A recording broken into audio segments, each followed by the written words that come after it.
Me avisan. Listo. Ok. Bueno, vamos a continuar entonces con el problema, que quiero que entiendan algo. Dice, se alimenta 500 kilogramos de una disolución saturada de sulfato de aluminio y agua a 50 grados centígrados. Vamos primero a trabajar con los 50 grados centígrados. Me están diciendo que la disolución está diluida. Aquí tenemos lo siguiente. Quiero que me entiendan un poquito este gráfico. Este gráfico, como le estaba diciendo, esta fracción en peso. Estas son las composiciones. Esta es la X. ¿Sí? Estas son X. Esto que está aquí es la temperatura. Si el eje de las Y es la temperatura. Estas curvas que ustedes ven aquí separan la disolución líquida de las disoluciones y las cristalizaciones que están ocurriendo. Es decir, aquí están las dos fases, tanto la cristalización como la disolución. Aquí en el eje, particularmente en el eje Y, colocado de esta manera, está en el valor de los cristales, es decir, la cantidad o la composición del cristal. Esto es una composición de cristal, ¿sí? Es cristal N. Cuando les sale esta composición que ustedes ven aquí que dice, por ejemplo, sulfato de aluminio septahidratado, así que 7 de agua, esto es la composición del cristal, la composición de la disolución luego del proceso. ¿Ok? Es decir, ya no podemos estar hablando de sal y agua, sino ahorita es una disolución completa. Entonces, ¿qué es lo que va a pasar aquí? Inicialmente, si se dan cuenta, aquí me dicen que es una disolución saturada. Me dicen que está a 50 grados centígrados, quiere decir que esto es una disolución líquida. ¿Ok? Simplemente está incorporándose al sistema. ¿Qué es lo que pasa? Que yo transformo, por supuesto, los 50 grados centígrados a 122 Fahrenheit, lo ubico en el gráfico, trazo una línea que es esta que ustedes ven aquí, que está roja, choca con la gráfica, ¿sí? Choca a la gráfica, y con ese choque yo voy a obtener aquí una línea que la voy a proyectar hasta abajo, ¿ok? Esa línea que yo proyecto hasta abajo es para leer la composición del sulfato de aluminio. En este caso particular, esa composición, según mi criterio, según óptico, es 0,34. ¿Ok? Según mi criterio es 0,34. Aquí particularmente también vamos a tener ese pequeño detalle que es muy subjetivo de lo que nosotros podemos ver. Es decir, que yo puedo decir que es 0,34, pero puede ser que otra persona diga, no, es 0,335. Sí, es un poquito subjetivo. Esa vendría siendo la composición de entrada. Ojo, porque esto se alimenta. Quiere decir que a 50 grados centígrados esta es la composición de entrada. Si yo digo que yo tengo 0,34 de sulfato de aluminio, por supuesto, el resto es que agua. ¿Ok? Esa es la composición del agua. Sabemos que se van a dividir en dos composiciones. Y vamos a tener dos corrientes de salida. Una es la parte sólida y una es la parte líquida. La parte sólida son los cristales y la parte líquida es la solución. Estos cristales son los que nosotros vamos a leer justamente es aquí, en esto donde ustedes ven que está en forma vertical. En este caso, el cristalizador sabemos que está funcionando a 15 grados centígrados, que vendría siendo 59 Fahrenheit. Entonces, igualmente yo trazo mi curva, ¿sí? Trazo mi línea, pero ahora en lugar de que mi línea simplemente llegue a la curva, yo tengo que hacer y proyectarla completamente. Para obtener dos puntos, voy a obtener un punto que es en el corte de la gráfica y un punto que voy a obtener que es el que choca justamente con la línea vertical que podemos ver aquí. ¿Ok? El primer punto es la composición del sulfato de aluminio, escúchese bien, en la solución, en la forma líquida. Esta es la composición del sulfato de aluminio en la composición líquida.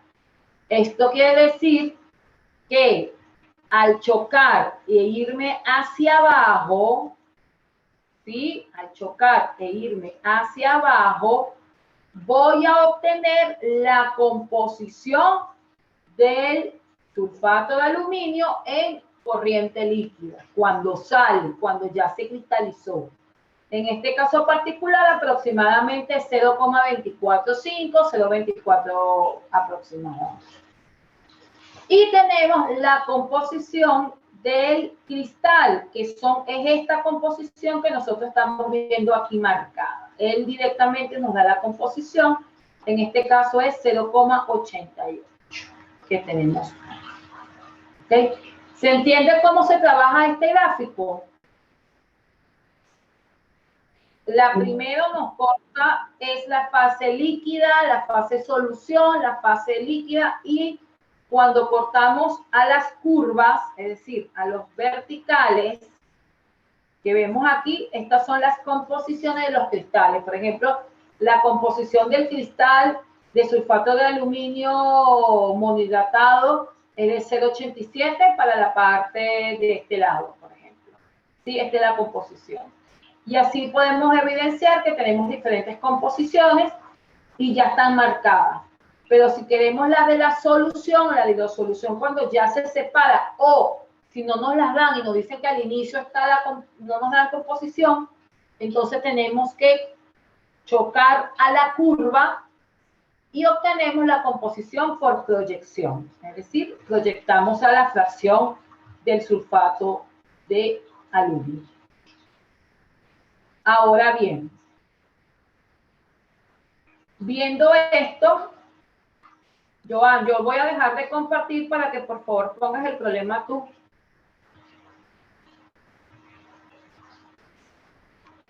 Ok. ¿Puedes colocar el problema? Exactamente. Ok. Ya nosotros vimos cómo se localizan los puntos en el sistema binario. Es decir, simplemente es colocar las composiciones que tenemos, y la forma de solucionar los problemas de aquí es muy sencillo, porque vamos a utilizar algo que se llama la regla de la palanca. La regla de la palanca es una, vamos a decir, es una función, es una ecuación que es como la pendiente, en la cual nosotros a través de ella podemos determinar las corrientes o las correlaciones de cada una de ellas. La regla de la palanca me dice que es una relación entre la solución líquida que sale del cristalizador y la solución líquida que entra al cristalizador. En este caso particular sería F2 entre F1. Esto va a ser igual a haber dicho la composición de los cristales, escúchese bien, la composición de los cristales menos la composición de la corriente que entra al cristalizador. Quiere decir que vendría siendo la composición del cristal que está aquí, que es 0,488, menos la composición de la solución que vendría siendo esta que está aquí, que ustedes lo pueden ver, que es 0,24. Y luego vamos a tener también abajo la composición igual de la corriente de cristal, que es 0,48, menos la composición de la corriente líquida que sale del cristalizador. En este caso era 0,245. Resuelvo esta ecuación y voy a obtener luego una relación entre F2 y F1. Determinamos de esta manera que F2 va a ser igual a 0,61 F1, sustituimos, disculpen, la cantidad de F1, determinamos la composición de F2 y la cantidad de F2, y obtenemos la corriente F3. Y ahí se termina lo que es sistema binario. No es nada difícil. Ahí lo único que hay que saber buscar los valores dentro de la gráfica. ¿Sí se entendió cómo se trabaja?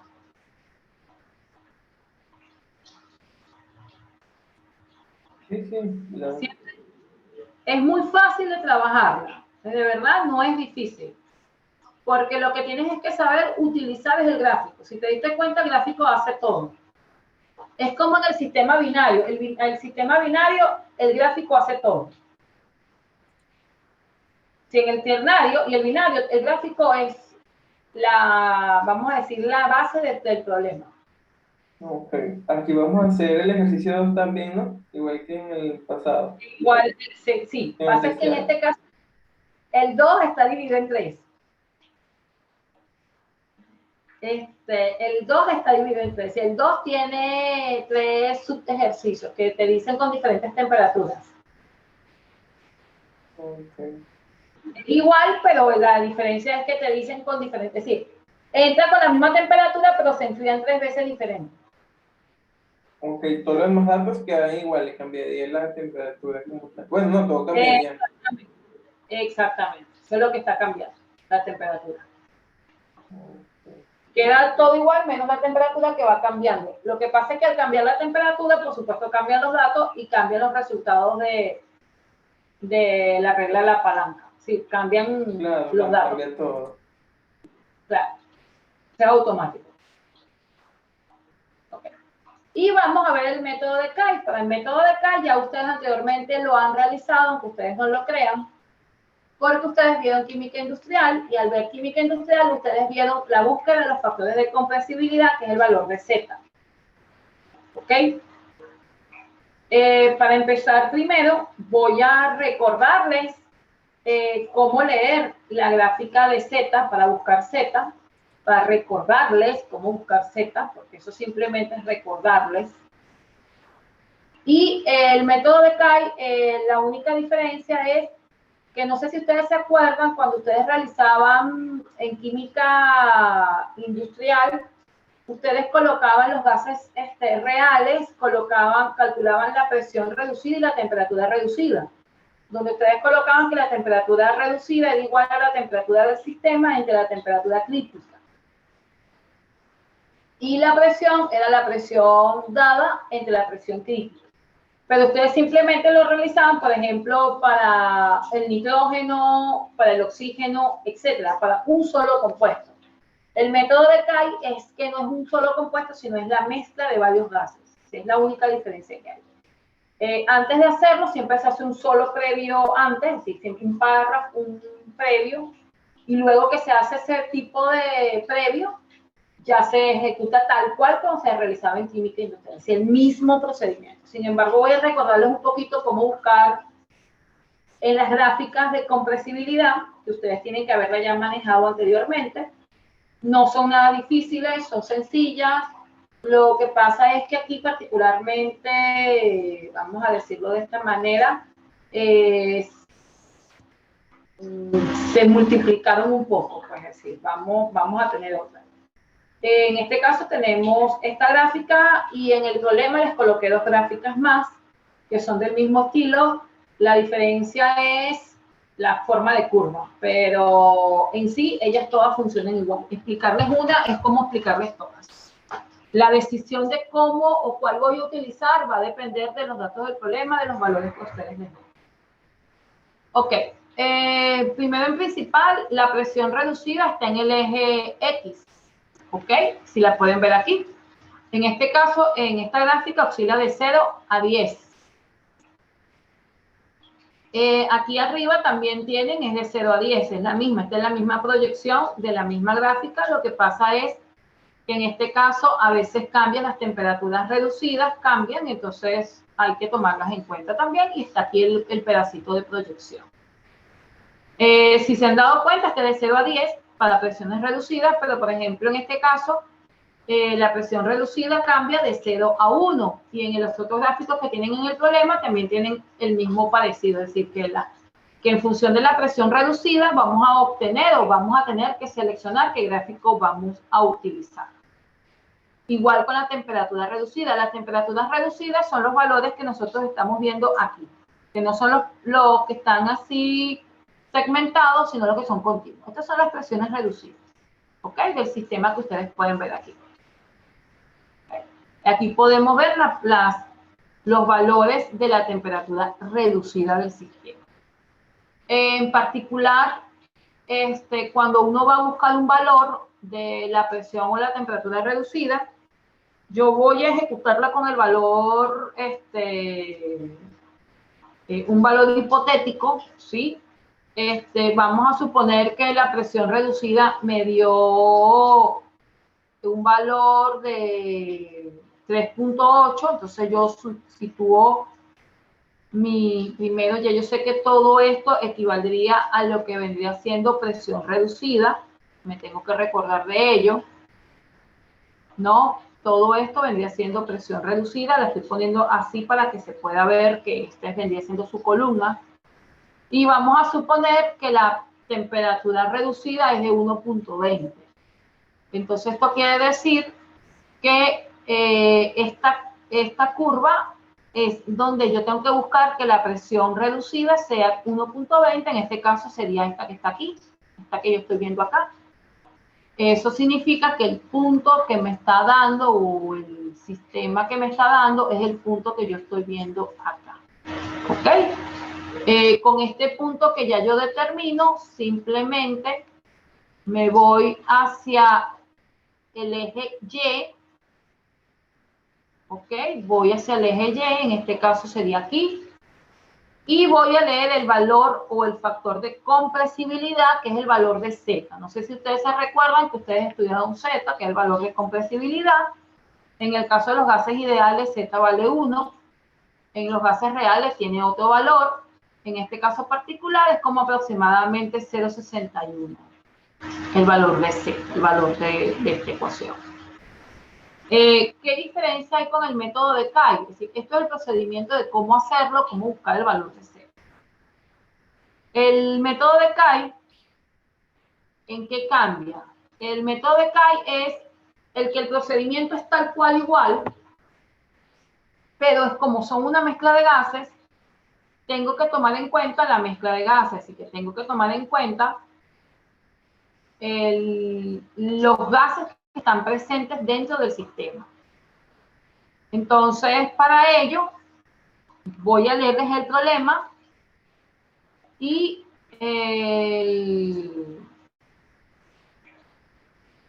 vemos, en este caso en particular,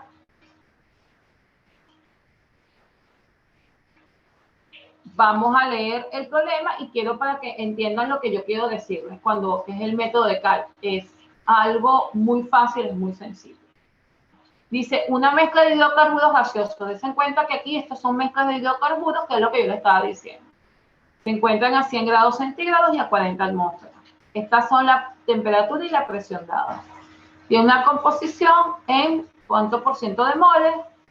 De acuerdo a esta gráfica, calcule el volumen específico de la mezcla utilizando la regla de Kay. Aquí realmente lo que yo les voy a explicar es la primera parte, porque la otra parte ya ustedes por química industrial tienen que haberlo aprendido a hacer o realizar. Dense en cuenta que, ojo, aquí yo estoy colocando uno de las gráficas y aquí está otra gráfica. Acuérdense que nosotros seleccionamos cuál gráfica vamos a utilizar en función del criterio que nosotros veamos que sería la que nos conviene a nosotros o lo que nos sirve a nosotros. Aquí particularmente, yo al determinar Kay, yo simplemente voy a aplicar una ecuación química, una ecuación, la cual, Joan, puedes colocar tu ejercicio, voy a dejar yo de compartir, que dice método de Kay. Okay.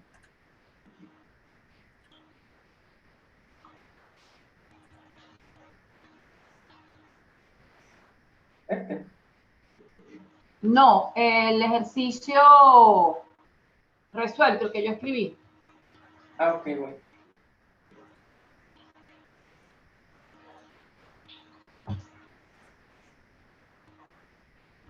Ok, aquí está la ecuación. Esto es algo muy sencillo. No, vamos a decirlo de esta manera, no tiene nada del otro mundo, no es nada difícil, es algo muy sencillo de realizar. El método de Kay como tal es basarse en lo mismo que ustedes ya anteriormente habían aprendido para un gas real, para buscar factor de compresibilidad. La única diferencia es que aquí voy a aplicar estas dos ecuaciones adicionales. ¿Por qué? Porque ahora ya no voy a tener una presión crítica, sino que tengo muchas presiones críticas y tengo que transformarla a una sola. En este sentido, la ecuación dice que la presión crítica va a ser igual a la sumatoria de las YI por las presiones críticas de I. Eso significa que yo tengo que comenzar a multiplicar, por ejemplo, en el caso de la primera, yo tendría que multiplicar la composición por la presión crítica de cada compuesto. Ejemplo, el primer compuesto es el propano, ¿sí? La composición era 10 y la presión crítica era 41.6. Entonces yo tengo que multiplicar 0,1, porque en este caso, por eso que se tiene que dividir entre 100, 0,1 por 41.6 atmósferas.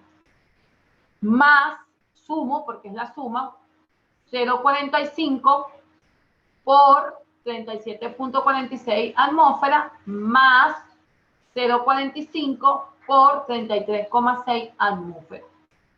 Esta sumatoria de las multiplicaciones de cada uno de los compuestos me va a dar la presión crítica, que es la que yo veo aquí reflejada, que es 36,137.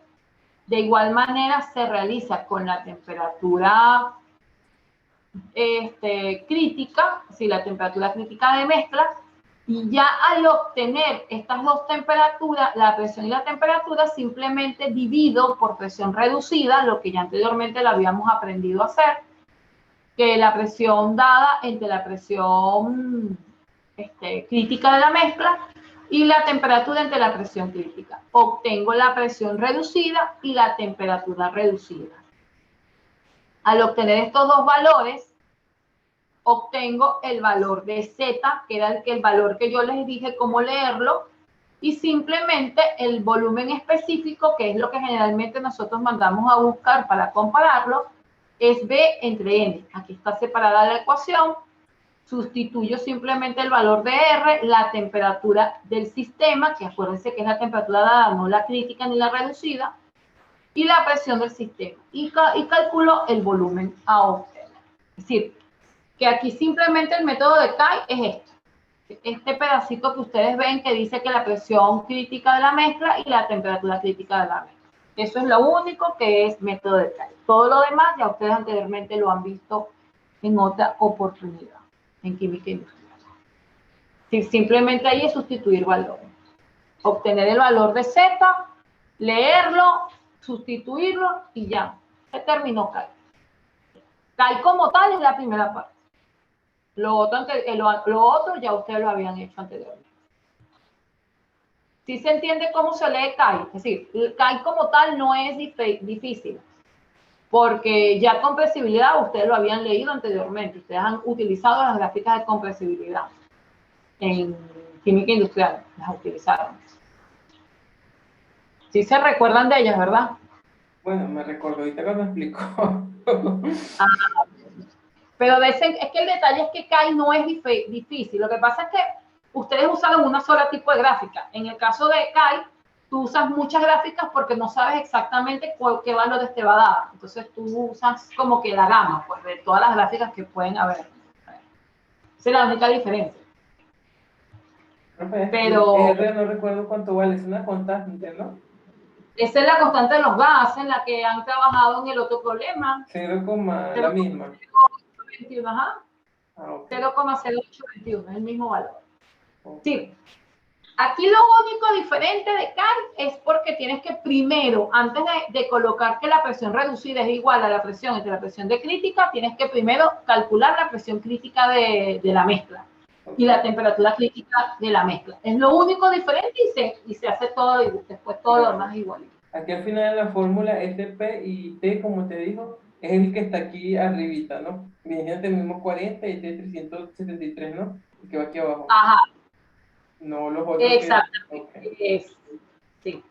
Y ya uno con la gráfica busca el valor de Z, que esa es la compresibilidad. Lo que pasa es que uno lo va decidiendo cuál es con cuál, puede decir.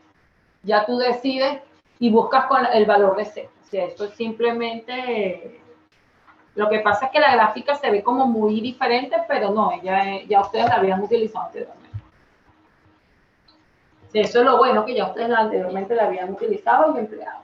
Aquí CAI simplemente es colocarles esa línea que está adicional para explicarles que se está añadiendo algo. Como tal, si se han dado cuenta, los temas no son difíciles. Si particularmente no es difícil. Y aquí vamos a hacer el ejercicio 2 igual. Exactamente, ajá. Igualito, el segundo ejercicio. Y bueno, está ternario y binario, son aquellos que son con balances de materia. CAI y burbuja no es con balance de materia. Si el otro que viene no es con balance, ciclometría sí. Cuando me refiero a balance de materia, me refiero a que F1 es igual a F2, etc. Eso me refiero con balance. Okay. Pero estos dos temas no tienen esa parte. Entonces ya estaría quedando ciclometría, que tengo que explicarles la gráfica, y burbuja. Burbuja no es difícil, burbuja es muy fácil.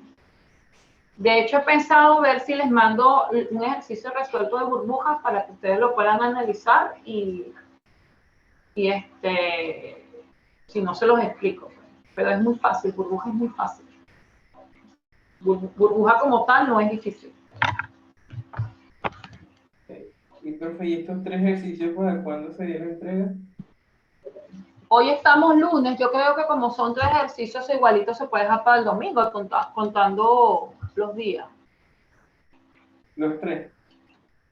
Sí, Oh, si lo tienen antes, mejor. ok, bueno, sí, sí. Y ya quedaría lo de ciclometría y esto, entonces sería cosa de coordinar para ver qué día se puede realizar. Yo creo que ciclometría con el burbuja se puede hacer el mismo día. El detalle es que hay que tener mucha paciencia con ciclometría. O sea, cuando me refiero a paciencia es porque yo siempre lo evalúo así. Un ejercicio que es muy sencillito, pero también es saber leer todos los puntos que salen de la carta. Eso se llaman cartas psicométricas. Leer el punto de burbuja, el punto de rocío, el punto de bulbo seco, el bulbo húmedo, la entalpía, todos los valores que se pueden sacar. Okay. Que hay que Bueno, leer. creo que eso lo podemos ver en la semana que viene, el martes, pues de lunes a martes. Ok, me avisa con tiempo. Okay. Sí, no está Bueno, bien. Yo creo que ya el domingo ustedes regresen, bueno, por eso, para que sí, sea de lunes a que martes. queda y ya se termina a principio. Ok, bueno. Son muchas Bueno, cosas. sí, principio no es que es largo, lo que pasa es que todo se relaciona. Esa es la diferencia que tiene principio con muchas veces con materias que uno ve a veces, por ejemplo, cuando ustedes vieron química general, ustedes terminaban un contenido y ahí que culminaba y ya ustedes no lo repetían más. En principio no, si te diste cuenta desde el principio estamos, valga la redundancia, siempre estamos viendo lo mismo, lo que pasa es que la diferencia es que se va añadiendo poquito a poquito las cosas. Esa es Sí, la sí. diferencia de principio. Pero la base es balance. Ok. Y, bueno, cuídense, pórtese bien, ya puedes ir a dormir.